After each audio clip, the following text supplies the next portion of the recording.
নীলা, আরে ওই নীলা। কি হয়েছে? ডাকছো কেন? তুমি আমার সাথে কথা বলবে না? তুমি আমার একটা মাত্র জান পাখি, তোমার সাথে কথা বলবো না তো কার সাথে কথা বলবো? যাকে তুই চাস বল গিয়ে। এই জান, প্লিজ এমন করো না। সত্যিই কাল আমার কাছে টাকা ছিল না। তোমার টাকা আমার লাগবে না। কাল শুধু এক প্লেট ফুচকা খেতে চেয়েছিলাম, আর তুমি বললে টাকা নেই।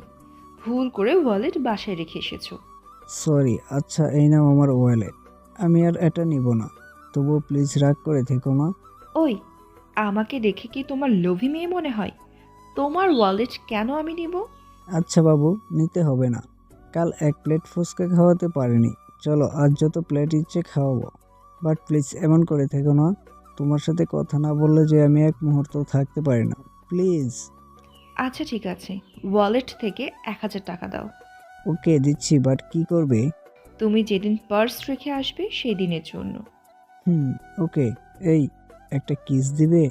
ধুর, সব সময় এভাবে কিস চাইতে হবে? আমার খুব লজ্জা লাগে তো। লজ্জা পেলে যে তোমাকে আরো বেশি সুন্দর লাগে। এই বলে নীলাকে কাছে টেনে নিয়ে কিসটা আদায় করে নিলাম। তারপর তাকে নিয়ে ফুচকার দোকানে গেলাম। আমার জানটা বয়ফ্রেন্ডের দুঃখ খুব ভালো করেই বুঝে, তাই তো সে এক প্লেট ফুচকাতেই সন্তুষ্ট। পাগলিটা খুবই অভিমানী। কাল ফুচকা খাওয়াতে পারেনি, তাই আমি রাতে কল দিলে রিসিভ করেছে ঠিকই, বাট কোনো কথা বলেনি। ফুচকা খাওয়া শেষে আমাকে বলল, এই, চলো না আইসক্রিম খাবো। তুমি কি পেয়েছি নাকি এভাবে বায়না করছো? পিচ্ছি, প্লিজ প্লিজ। ওকে ওকে চলো। দুজনে একটি দোকান থেকে দুটো লাভেলো আইসক্রিম নিলাম। যেই আমি খেতে যাব তখনই নীলা বাচ্চাদের মতো আমার হাত থেকে আইসক্রিমটা কেড়ে নিল। তারপর দুটোতেই একটু করে খেয়ে একটা আমার হাতে দিল। আমি তার এমন বাচ্চামি বিহেভ দেখে নীলার কপালের সাথে কপাল ঠেকালাম। সে মুচকি হেসে আইসক্রিম খেতে লাগলো। তার এমন কাজে বারবার আমার মনে মুগ্ধতা ছুঁয়ে যায়। দুজনে আইসক্রিম খেতে খেতে রাস্তা দিয়ে হাঁটছি। আইসক্রিম খাওয়া শেষে নীলার মুখের দিকে তাকিয়ে দেখি তার মুখে এখনো আইসক্রিমের কিছু অংশ লেগে আছে। তা দেখে নীলাকে বললাম, নীলা তোমার মুখটা মুছে নাও। কেন? কি হয়েছে? তোমাকে মুছতে বলছি, মুছে নাও, নয়তো পরে আমাকে কিছু বলতে পারবে না কিন্তু। ওকে যাও, বলবো না। এই বলে নীলা গাল ফুলিয়ে হাঁটছে। তাকে দেখে সত্যিই বাচ্চা বাচ্চা লাগছে। আমি আর নিজেকে আটকে রাখতে পারছি না। আশেপাশে তাকিয়ে দেখি কাছাকাছি কেউ নেই, তাই নীলাকে টান মেরে তার দু গালে হাত রেখে তার ঠোঁটে লাগা আইসক্রিমটুকু খেয়ে নিলাম। আমার এমন দুষ্টুমি দেখে নীলা বলল, এই, এটা কি হলো? তুমিই বলেছো এর জন্য আমাকে কিচ্ছু বলতে পারবে না। হুম, বলছি না, বাট কেন করলে সেটা বলো। তোমার ঠোঁটে কিছুটা আইসক্রিম লেগেছিল, তাই মুছে ফেলতে বলেছিলাম, বাট তুমি মুছোনি। আমার খুব আনইজি লাগছিল। এত সুন্দরী একটা পিচ্চি গার্লফ্রেন্ড, তাই আমি পরিষ্কার করে দিলাম। নীলা আমার কথাই খুব লজ্জা পেল। তারপর নিচের দিকে তাকিয়ে বলল, তাই কিস করতে হবে? টিস্যু দিয়ে মুছে দিলেই তো হয়। তোমার ঠোঁটের এই মিষ্টি টিস্যুতে মুছলে অসম্মান করা হয়? হয়েছে, এত ঢপ মারা ঠিক না।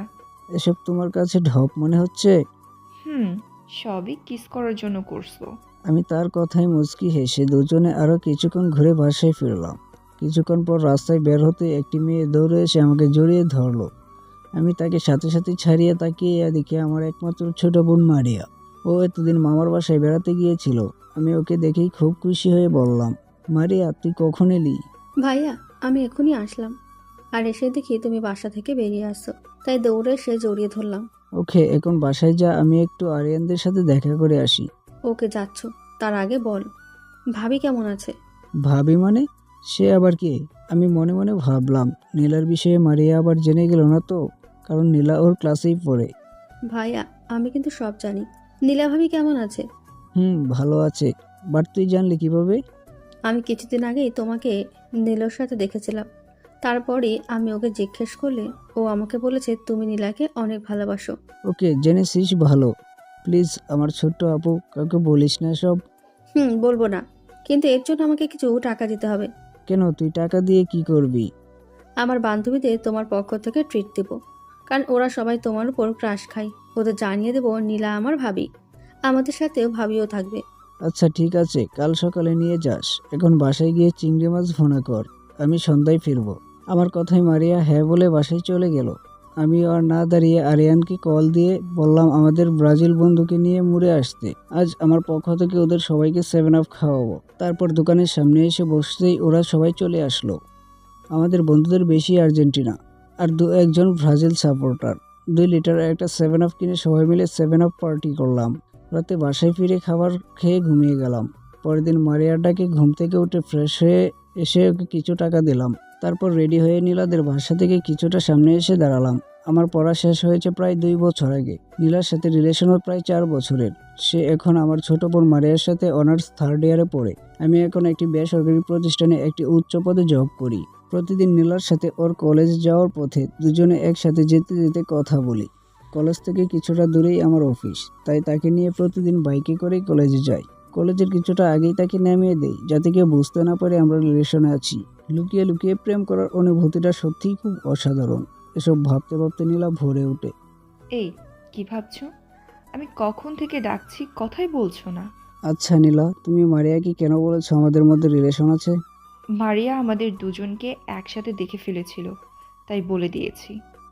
ওকে। মারিয়া আমাকে বলেছে আজ বিকেলে দেখা করতে পারবে। ট্রাই করব, বাট আম্মু আসতে দিবে কিনা জানি না। চলো আজ তোমার সাথে কলেজ থেকে ঘুরে আসি। আমার অফিসে তেমন কোনো কাজ নেই। না প্লিজ, সবাই দেখলে কি বলবে? তুমি তো এখন আর কলেজেও পড়ো না। নীলা, এত টেনশনের কি আছে? এমনিতেই স্যাররা জানেন আমাদের রিলেশনের সম্পর্কে। আর ওনাদের ছাড়া আর কে কি বললো সেটা জেনে আমি কি করব। আর আজ কিন্তু মারিয়া এমনিতেই আমাদের রিলেশনের কথাটা তোমার সব বান্ধবীদের বলে দিবে। আমিও ভাবলাম আর কতদিন লুকিয়ে লুকিয়ে প্রেম করব, তাই ওকে কিছু বলিনি। কি বলছো? ওরা জানলেই তো ট্রিট চাইবে। আজ তো আমার কাছে টাকা নেই। নো টেনশন, টাকা মারিয়ার কাছে দিয়েছি। এখন আর কথা না বলে বাইকে ওঠো, না হলে সত্যিই লেট হয়ে যাবে। আমার কথাই নীলা বাইকে বসে আমার কাঁধে হাত রাখলো। আমি আয়নায় তাকে দেখে মুচকি হাসলাম। দুজনের গল্প করতে করতে কলেজে আসার পর যা ঘটলো তার জন্য আমরা কেউই প্রস্তুত ছিলাম না। কলেজ গেট দিয়ে ভেতরে ঢুকতেই নীলাদের ক্লাসের একটি ছেলে ফুল হাতে নীলার সামনে হাঁটু গেড়ে দাঁড়ালো। আমার এসব দেখে রাগে মাথা ফেটে যাচ্ছে। আমার সামনেই আমার গার্লফ্রেন্ডকে প্রপোজ করতে আসছে। আমি কিছু বলতে যাব তখনই মারিয়া গেট দিয়ে ক্যাম্পাসে ঢুকে ছেলেটির সামনে এসে দাঁড়িয়ে ওকে উদ্দেশ্য করে বলল, ওই হারামি, তোর সাহস হয় কি করে আমার ভাইয়ার সামনে ভাবিকে প্রপোজ করছিস? ছেলেটি খুব অবাক হয়ে কথাটা বলল। তখনই মারিয়া বলল, হ্যাঁ, নীলা আমার ভাইয়ার গার্লফ্রেন্ড। ওদের 4 বছরের রিলেশনশিপ। এটা আমিও জানতাম না। কিছুদিন আগেই আমি নীলা ভাবিকে ভাইয়ার সাথে দেখেছিলাম। এখন তো জানলি, এবার ওঠ। মারিয়ার কথায় ছেলেটি মন খারাপ করে মাটি থেকে উঠে নীলাকে উদ্দেশ্য করে বলল, ইটস ওকে, আজ আমরা সবাইকে জানানোর জন্যই এসেছি। তারপর ছেলেটি সামনে থেকে সরে গেল। আমরা ক্যাম্পাসে এসে বসলাম। এতক্ষণ কলেজের সবাই আমাদেরকে দেখছিল। সেখানে নীলা আর মারিয়ার বান্ধবীরাও ছিল। ওরা আমাদের দেখেই দৌড়ে আমাদের কাছে চলে আসলো। ওরা এসে নীলাকে জিজ্ঞেস করছে সে মারিয়ার ভাইয়ার সাথে কি করছে।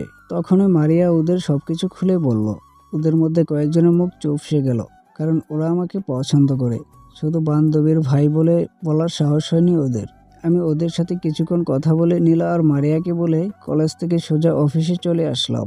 তারপর সারাদিন কাজ শেষে কিছু সমস্যার কারণে আধা ঘন্টা আগেই আমাদের কলেজ ছুটির টাইমে অফিস ছুটি হয়ে গেল। আসার সময় নীলা আর মারিয়াকে সঙ্গে করে নিয়ে আসলাম। বাসায় ফিরে ফ্রেশ হয়ে আবারও নীলাকে নিয়ে ঘুরতে বের হলাম। নীলা আমার হাত ধরে পার্কের বেঞ্চে বসে আছে। আমি তার কপালে চুমু এঁকে দিয়ে তার চুলের গন্ধ নিচ্ছি। কিছুক্ষণ পর নীলা আমার অন্য হাতটাও জড়িয়ে ধরে বলল, এই, তুমি তো অনেক দিন থেকেই জব করো, আর কত ওয়েট করব আমরা? এইভাবে থাকতে ভালো লাগে না। প্লিজ আমাদের বাসায় বিয়ের প্রস্তাব পাঠাও। 4 বছর তো হয়ে এলো। হ্যাঁ, অনেক দিনে তো দুজনে জমিয়ে প্রেম করছি। এখন বিয়েটা করে ফেলাই ভালো হবে। আব্বু আম্মু বলছে বিয়ে করতে। কিছুদিন আগেই আম্মু আমাদের বিষয়ে সব কিছু জেনে গেছে। তবে যখন জানতে পারলো তুমি ভালো একটা জব করো, তাই কিছু বলেনি। ওহ, তাহলে তো ভালোই। তুমি আন্টিকে বলে রাখো কাল আমরা তোমাকে দেখতে যাচ্ছি। আর হ্যাঁ, রান্নাটা তুমিই করবে। তোমার হাতের রান্না অনেক দিন হলো খাই না। নীলা আমার কথায় খুব খুশি হয়ে আমাকে শক্ত করে জড়িয়ে ধরলো। সন্ধ্যায় মুখে হাসি রেখে বাসায় ফিরতেই মারিয়া সন্দেহের দৃষ্টিতে আমার দিকে তাকালো। কিরে, এভাবে তাকিয়ে আছিস কেন? আমি কি চোর নাকি ডাকাত? না ভাইয়া, এমনি তোমাকে আজ খুব খুশি খুশি লাগছে তাই। ঠিক ধরেছিস। আজ আব্বুকে বলবো নীলার কথা। তুই একটু হেল্প কর না। ওয়াও, কি বলছিস ভাইয়া? ওকে ডান। আয়, এক্ষুনি আব্বুকে কথাটা বলে আসি। মারিয়া খুব খুশি হয়ে কথাটা বলল। শত হলেও বান্ধবীকেই ভাবি করে পাচ্ছে, তাই ওর খুব আনন্দ হচ্ছে। আমি মারিয়াকে বললাম রাতে বলবো। রাতে খাওয়ার সময় আব্বু আবারও বলেছেন আমার জন্য পাত্রী দেখবেন। আব্বুর কথা শুনে মারিয়া আব্বুকে বলল ওর নাকি একটা মেয়েকে আমার জন্য খুব পছন্দ। আমি মারিয়ার কথা শুনে ওর দিকে রাগে চোখে তাকালাম। কি মিথ্যা বলছে, ও নাকি আমার জন্য নীলাকে পছন্দ করেছে। মারিয়া আমাকে চুপ টিপ মেরে বলল বাঁচিয়ে দিচ্ছে, বুদ্ধিমানের জন্য ইশারাই যথেষ্ট। তাই আমিও চুপ হয়ে গেলাম। তখনই মারিয়া আবারও আব্বুকে বলল মেয়েটি নাকি ওর সাথেই পড়ে, দেখতে খুব সুন্দর, অনেক ভদ্র, রান্না খুব ভালো পারে, আমাকে ওই মেয়েটি অনেক পছন্দ করে, ইত্যাদি ইত্যাদি। বলতে গেলে আমার জানটা ভাবিভক্ত ননদ পেতে চলেছে। যত প্রশংসা করা যায় তার একটিও বাকি রাখছে না। অন্যদিকে আম্মু আব্বু মারিয়ার মুখে নীলার এত প্রশংসা শুনে কালই ওকে দেখতে যেতে চাইছেন। আমার তো খুশিতে নাচতে ইচ্ছে করছে। খাওয়া শেষে রুমে যাব এমন সময় মারিয়া আমার সামনে এসে বলল ভাইয়া বলো তো কেমন দিলাম? খুবই ভালো। তুই যা যা বলছিস নীলা শুনলে ও তোকে বেশ বড় সড়ো গিফট দিয়ে দিবে। ওর এত প্রশংসা আমিও কখনো করিনি। কিন্তু সেটা তো ভাবি দিবে, তুমিও কিছু গিফট করো। ওকে যা, আমাদের বিয়েটা হয়ে গেলে তোকেও বাড়ি থেকে তাড়ানোর ব্যবস্থা করছি। ভাইয়া ভালো হচ্ছে না কিন্তু। ওকে যা, তোকে আমার বিয়েতে খুব সুন্দর দেখে একটি শাড়ি কিনে দেব। সত্যি? থ্যাংক ইউ ভাইয়া। এই বলে মারিয়া খুশি হয়ে ওর রুমে চলে গেল। আমি অফিসে কল দিয়ে বসকে বলে হাফ ডে ছুটি নিলাম। তারপর নীলাকে কল দিয়ে বললাম আমি আব্বু আম্মুকে নিয়ে কালই ওকে দেখতে যাচ্ছি। তারপর মারিয়া আব্বু আম্মুর সামনে ওর যে এত প্রশংসা করেছে সেগুলোও বললাম। নীলা সেগুলো শুনে খুব হাসছে। কিছুক্ষণ কথা বলে ফোন রেখে ঘুমিয়ে পড়লাম। পরের দিন সকালে মারিয়া এসে কয়েকবার ডেকে গেছে, বাট আমি উঠছি না। কিছুক্ষণ পর আবারও এসে রেগে গিয়ে বলল ভাইয়া তুমি কি সত্যিই নীলাকে বিয়ে করবে? হ্যাঁ অবশ্যই করব, কিন্তু কেন বলতো? তাহলে তুমি উঠছো না কেন? আব্বু আম্মু কখন থেকে রেডি হয়ে বসে আছে। মারিয়ার কথা শুনে মনে পড়ে গেল আজ আমাদের নীলাদের বাসায় ওকে দেখতে যাওয়ার কথা। তখনই আমি কম্বল ছুঁড়ে মেরে মারিয়াকে বললাম সরি ছোট আপু, আমি ভুলে গিয়েছিলাম। তুই বস, আমি এক্ষুনি ফ্রেশ হয়ে আসছি। আমার কথায় মারিয়া মুখ ভ্যাংচি কেটে বলল ওকে তাড়াতাড়ি যাও, কুম্ভকর্ণ কোথাকার। ওহ, তুই কি তাহলে রাবণের বোন নাকি? বাট আমাদের তো আর কোনো ভাই নেই। ভাইয়া এবার কিন্তু আমি আব্বুকে পাঠাবো। আমি আব্বুর কথা শুনেই দ্রুত ওয়াশরুমে ঢুকে গেলাম। আমি সবার থেকে আব্বুকে অনেক অনেক বেশি ভয় পাই। মারিয়া যতই অপরাধ করুক আব্বু ওর সাথে কখনোই রেগে কথা বলবে না। আর আমি যদি ছোট কোনো ভুল করি তখন আব্বু এতটাই রেগে যায়, আমি ভয়ে শেষ। আমি বুঝি না সব সময় বাবারা মেয়েদেরকে এত ভালোবাসেন। যত তাড়াতাড়ি পারি ফ্রেশ হয়ে বাইরে আসলাম, না হলে আব্বু আবারও আমার ওপর রেগে যাবে। আর আব্বু যখন রেগে যায় তখন মাথায় ভূত চেপে বসে, সারাদিন সেই রাগ নিয়েই ঘোরাফেরা করে। এমনও হতে পারে রাগের মাথায় নীলাদের আচরণের ছোট্ট কোনো খুঁত পেলেও আমার বিয়েটা ভেঙে যাবে। আমার প্রায় আধা ঘন্টা হলো নীলাদের বাসায় এসে বসে আছি। আব্বু নীলার আব্বুর সাথে গল্প করছে আর মারিয়া তার বান্ধবীর সাথে। আমি আর আম্মু বসে বসে বোর হচ্ছি। আরও কিছুক্ষণ পর মারিয়া আর নীলার আম্মু নীলাকে নিয়ে এসে আমার সামনে বসিয়ে দিল। এতদিনের রিলেশনের পরও কেমন যেন তার সামনে বসতে খুব লজ্জা লজ্জা লাগছে।